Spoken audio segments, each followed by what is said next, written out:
This is Fresh Air, and we're speaking with Brian Palmer, who's a journalist. He recently co-authored a story with Seth Freed-Wessler for the Smithsonian Magazine about taxpayer funding for Confederate monuments and groups that portray the Confederate cause as noble and slavery as a benign institution. You have an interesting personal story and connection with the South, as in you didn't grow up there. How did you get interested in what's going on in Virginia?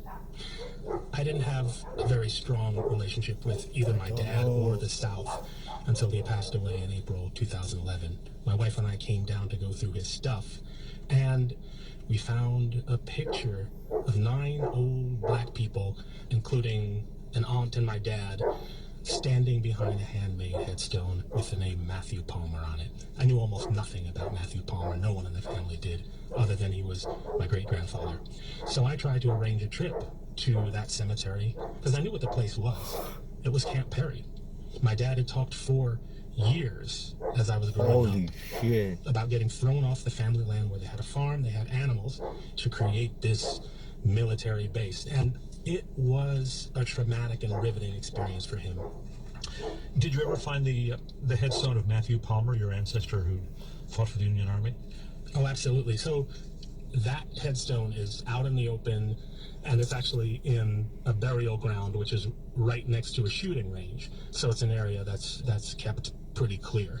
So I found it immediately. We were taken directly to it.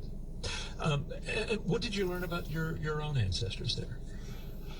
Matthew Palmer was the ancestor buried there. Nobody in the family knew much of anything. We dug and we dug. We found his Union pension application.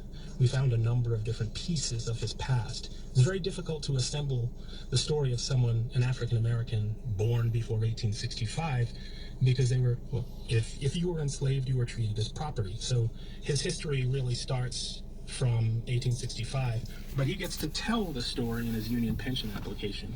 So we were able to find out a number of amazing things, including the name of the last person who owned him in Goochland County, Virginia. So that's really what started us on this tremendous journey, first to figure out who he is, and then who Julia Fox Palmer was, my great-grandmother, and then to figure out what happened to this community. And when you said he has a Union pension, that's because he fought in the Union Army. Exactly. Matthew Palmer somehow made it from Goochland County, about 50 miles east, to Henrico County, Richmond, somewhere, and enlisted. It was at the very tail end of the war.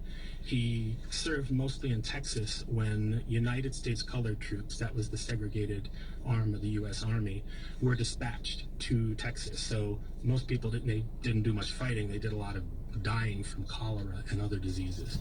And then he came back up to Virginia and moved to this place along the York River. Wow. And so you decided to relocate, move to Virginia. This really took hold of you, didn't it?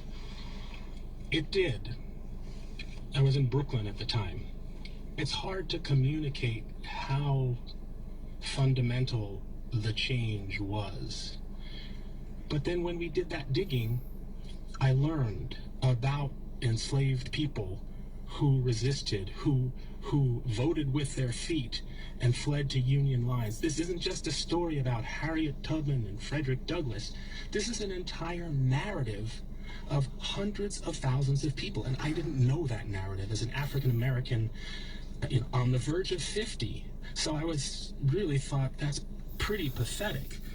These stories are our sustenance. Yes, my great-grandfather, he was a private, he wasn't a general, but he was one among hundreds of thousands of people who fought to emancipate himself. My great-grandmother's family, the Fox family, they picked up from one side of the York River, where they were enslaved, went to the other side of York River, where they went to a United States government camp and were growing food and vegetables for the troops. These are American stories, and they should be part of our discourse. And so you spend a fair amount of time, you and your wife, as I understand it, just working on a volunteer basis, you and others, to rehabilitate and preserve these neglected African American cemeteries. Want to just talk a little bit about how you do it? I mean, What the physical work you do, and then kind of how that leads you to researching all this stuff? When I got down on my hands and knees and started unearthing headstones from the dirt, from tangles of vines that had been covered for half a century, I realized that every headstone I reclaimed was a page in a story. A page in an untold or undertold story of Richmond's African American community, of the nation's African American community. That's pretty amazing to be able to reveal this history right in front of us simply by, well, not so simply, but took a little work to hack away the vines, scrape away the soil, wash the headstone, scrub the dirt out of the crevices. This to us now is elemental, fundamental work, reclaiming this history. Brian Palmer, it's been great. Thank you so much for speaking with us. Thank you, Dave. Brian Palmer is a journalist, photographer, and filmmaker. His article with Seth Freed Wessler in the Smithsonian Magazine is called The Costs of the Confederacy. On tomorrow's show, Terry talks with Jason Rezaian.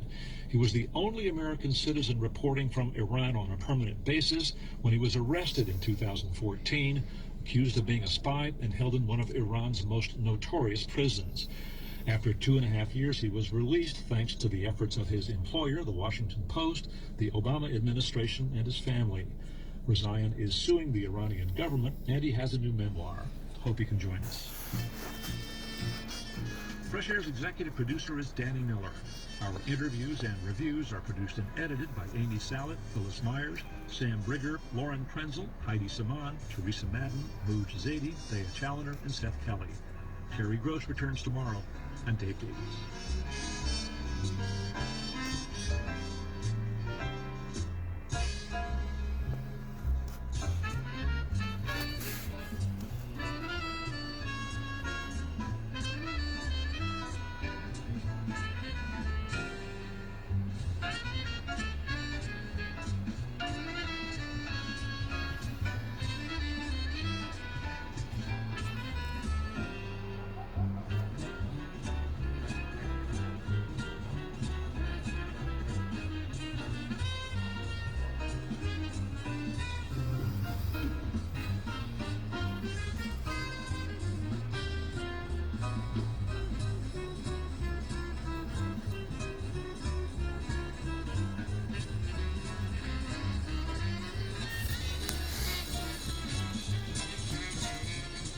Support for NPR comes from this station and from Subaru, featuring the all-new 3-row Ascent with seating for up to 8 and a choice of second-row captain's chairs.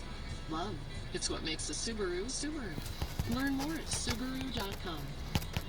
And from Creative Planning, an independent wealth management firm whose advisors are fiduciaries, legally bound to act in a client's best interests. More at creativeplanning.com/NPR. Wealth management redefined. Mornings can be tricky for time management. You got to get up, get ready, get out the door on your schedule. Up First, the podcast from NPR News, helps you get informed on your schedule. Just takes about 10 minutes. You find out the news you need to know today when you want to listen. Up First, the morning news podcast from NPR. Find it on NPR One or wherever you get your podcasts. I'm Bob Boylan, host of NPR Music's All Songs Considered. I came to NPR 23 years ago. I was a passionate listener. For 19 years, I directed All Things Considered. I saw caring people deal with difficult stories every day. And these days, I'm still a listener, finding music that's unique, inspiring, and certainly fun. And that's what NPR is to me. It's unique, it inspires, and it sure can be fun. This is NPR. SiriusXM has a 24-hour channel dedicated to politics. Senate cancels recess amid shutdown, but lets members stay home. I'm Jennifer McClellan. Senate Majority Leader Mitch McConnell said he was canceling the chamber's recess following the Martin Luther King holiday because of the partial government shutdown. But he won't be giving senators any reason to actually be in Washington because there are no votes scheduled. The Democratic-controlled House also canceled its vacation.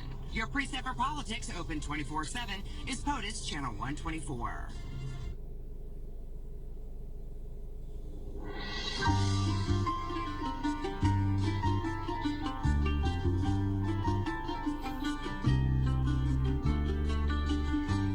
KQED Public Radio in San Francisco, I'm Rachel.